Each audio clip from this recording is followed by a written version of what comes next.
ഈ കളക്ടർ കരുതി കൂട്ടിയിട്ട് എണ്ണം കുറച്ച് പറയാണ്. എണ്ണം കൂടുതലാണ്, മരണസംഖ്യയൊക്കെ കൂടുതലാണ്. ഇനി എന്ത് നടപടി വേണം എന്നാണ് നിങ്ങൾ പറയുന്നത്? നടപടി ഇനി ടൈമൊക്കെ ഓവർ, ടൈം കഴിഞ്ഞു. ഞാൻ രാവിലെ മുതലേ പറയുന്നുണ്ട് ഇങ്ങനെ ഒരു എക്സ്പേർട്സ് വരുന്നുണ്ട്, നിങ്ങൾ അലോ ചെയ്യണം എന്നുള്ളത്. കളക്ടർ ഇവിടുത്തത് ഓക്കെ പറഞ്ഞതാണ്. അതിനും വേണ്ടിയിട്ട് നമ്മൾ ഇന്ന് രാവിലെ മുതൽ പല ആൾക്കാരെടുത്തും സംസാരിച്ചതിന് ശേഷമാണ് അങ്കോലയിൽ ട്രെയിൻ സ്റ്റോപ്പായി കിട്ടിയത്. ട്രെയിനിന് അങ്കോലയിൽ സ്റ്റോപ്പില്ല. ഓൾറെഡി ട്രെയിനിന് മഴ കാരണം ഡിലേ ആണ് ഉള്ളത്. അപ്പം നമുക്ക് ഈ ഡിലേകളൊക്കെ നമുക്ക് ബാധിക്കുന്ന വിഷയമാണ്.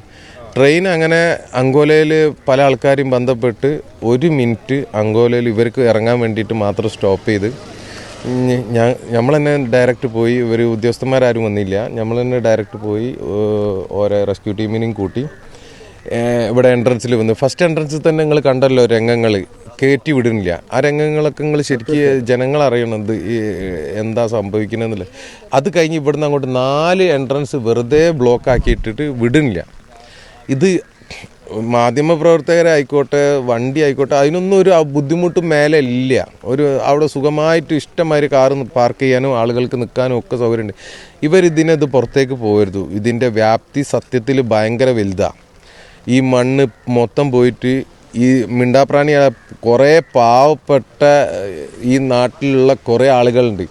ഇവർ ഈ കളക്ടർ കരുതി കൂട്ടിയിട്ട് എണ്ണം കുറച്ച് പറയാണ്.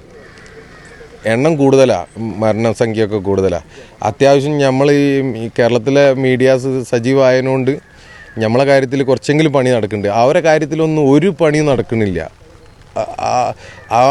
അവിടെ ഉണ്ടായതിന് ആ ചായപ്പീടി ഉണ്ടല്ലോ, റെസ്റ്റോറൻറ്റ്, ആ റെസ്റ്റോറൻറ്റിന് മേലേക്കാണ് ബഹുഭൂരിപക്ഷം മണ്ണും കിടക്കുന്നത്. അതിൻ്റെ ഉള്ളിൽ ആണ് മനുഷ്യന്മാരുള്ളതെന്ന് ഈ സ്റ്റാർട്ടിങ് മുതലേ എല്ലാ ചാനലിലും പറയണതാണ്. അതിൻ്റെ റെസ്റ്റോറൻറ്റിലുള്ള മുതലാളിയും പിന്നെ വൈഫും കുട്ടികളും കടലിൽ നിന്നാണ് കിട്ടിയത് വരെ.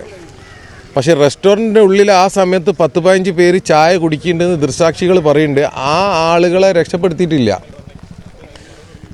ഇപ്പം എന്താ ചെയ്യണമെന്ന് പറഞ്ഞാൽ ആ റെസ്റ്റോറൻറ്റിൻ്റെ മേലാണ് മണ്ണുള്ളത്, ബാക്കിയുള്ള മണ്ണും കൂടി എടുത്തിട്ട് അതിൻ്റെ മേലേക്കാണ് ഇടുന്നത്. ആ ഐറ്റിങ്ങൾക്ക് ശബ്ദിക്കാൻ ആരുമില്ല. പിന്നെ നമ്മളെ കാര്യത്തിലാണ് പിന്നെ എന്തെങ്കിലും ഒരു നീക്കുപോക്ക്, ഇത്ര പ്രഷർ ഉണ്ടായതുകൊണ്ട് ആ പണി നടക്കുന്നത്.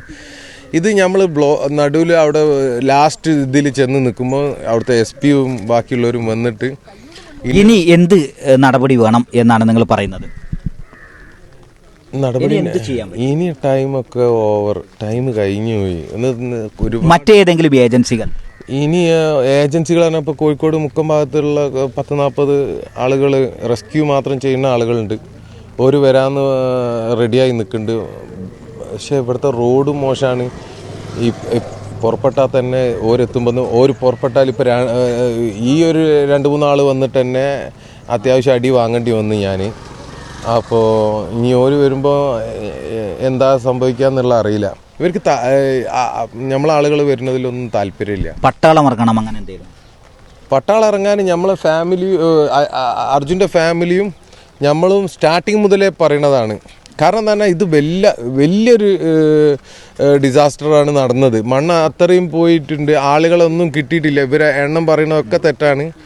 ആ ആളുകൾ അങ്ങനെ ആകുമ്പോൾ പട്ടാളം തന്നെ ആണല്ലോ ഇറങ്ങേണ്ടതെന്ന് എനിക്ക് തോന്നുന്നത്. അതെ.